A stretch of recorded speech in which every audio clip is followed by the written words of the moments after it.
Well, Channels Television has added another feather to its cap of achievement with the launch of a joint production of a program on the environment, Echo at Africa, a collaboration between Channels Television and Deutsche Welle.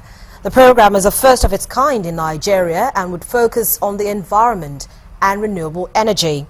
At the launch in Abuja, the nation's capital, the chairman and chief executive of Channels Television, Mr. John Momo, says Channels Television, through Echo at Africa, is seeking to redirect the mindset of the government to guard the environment jealously and reduce air and water pollution.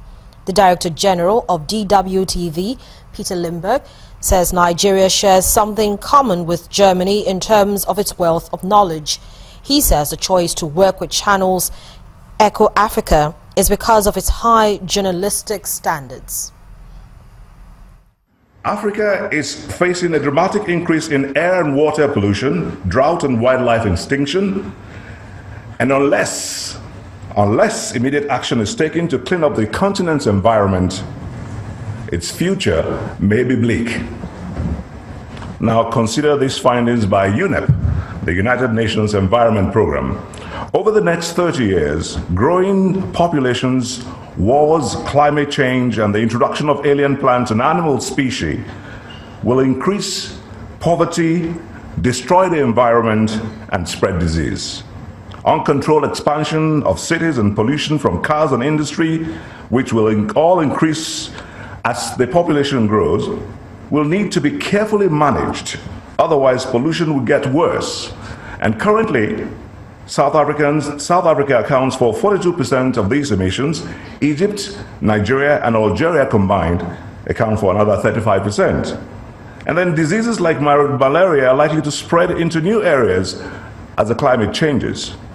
A loss of wildlife would not only be devastating for the environment, but would also seriously dent the tourism industry, affecting local economies.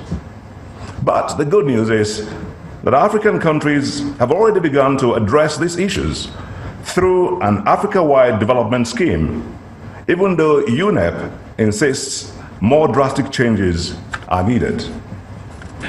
This is a special moment in the history of Deutsche Welle. It is special because we do something which we've never done before. Because in the past we always produced our programs in 30 languages. We sent out programs to other stations, to good partners and friends around the world. But today we are celebrating something which goes even beyond this, what we've done in the past 60 years. What brings us together is that we both have high journalistic standards. We both are professionals, and we are dedicated to the subjects, not only selling things. We are interested in the world.